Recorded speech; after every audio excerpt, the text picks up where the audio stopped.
ভারতে পাঠাবার ব্যাপারটা দুর্গাপূজার সাথে সম্পৃক্ত হয়ে গেছে, গত 6 বছর ধরে হচ্ছে। ফলে সেখান থেকে অনুরোধ যখন আসে, এটা একটা আমরা সেখানে সেই সৌজন্য বোধের কারণে এবং খুবই কম মানে দেয়া হয়েছে। যে গত বছর 3000 মেট্রিক টনের অনুমোদন দেওয়া হয়েছিল, এবছর 1200 মেট্রিক টন দেওয়া হয়েছে।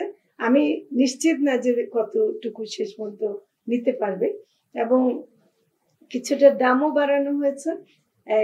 চাপটা সেই অর্থে না, এটা হলো চাপটা এইভাবে যে আমরা যখন অনুরোধ আসে এবং দুর্গা পূজার মতো একটা উৎসবের কথা বলা হয়, তখন সেখানে না বলাটা একটু একটু অসুবিধা হয় আর কি। এটা অন্য একটা ধর্ম এবং অন্য আমাদের যে সম্প্রীতির ব্যাপারটা আমরা দেখাতে চাই, সেটাকে আমরা মনে করি যে এটা দেখাবার জন্য এটা করেছে।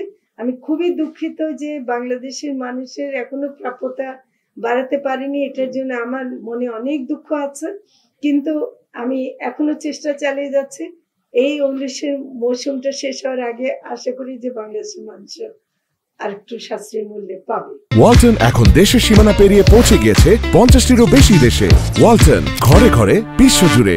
ইলিশ এবছর দুঃখজনকভাবে আমরা কিন্তু খুবই সফলতার সাথে মা ইলিশ রক্ষা, যে অক্টোবর মাস থেকে নভেম্বরে যে 22 দিনের মা ইলিশ রক্ষার যেটা হয়, ওটা খুব সফলভাবে করতে পেরেছিলাম, এবং প্রজননের হার প্রায় 52% হয়েছিল। তার মানে এবার ইলিশ বেশি পাওয়ার সম্ভাবনা ছিল।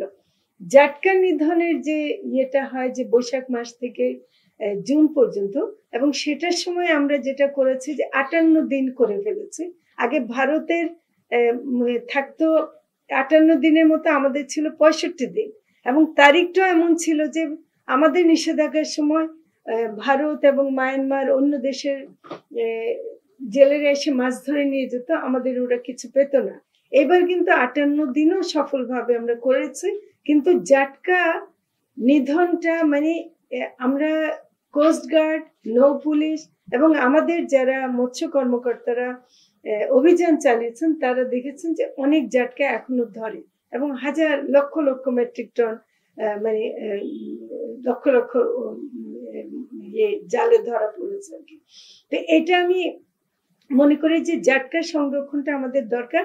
তবে এবার যতটুকু জাটকা সংরক্ষণ হয়েছে, সেটা এই বছরই পাওয়ার কথা না, এটা আগামী বছর বড় ইলিশ হয়ে আসবে। এবার যেটা সমস্যা হয়েছে যে বৃষ্টিটা সময় মতো না হওয়া, এটা বিএফআরআই এর তথ্য। বৃষ্টির সময় মতো হয়নি, অনেক জায়গায় মানে আপনার ডুবোচর হয়ে গেছে, এবং নদীতে যে মানে পলি পরে আপনার যে নাব্যতা কমে গেছে। ইলিশ সমুদ্র থেকে মানে পদ্মা মেঘনায় যে সময় মতো আসবে, সেই সময় আমরা জুনের পরে জুলাই আগস্টে তেমন ইলিশ পাইনি, এটা সত্যি।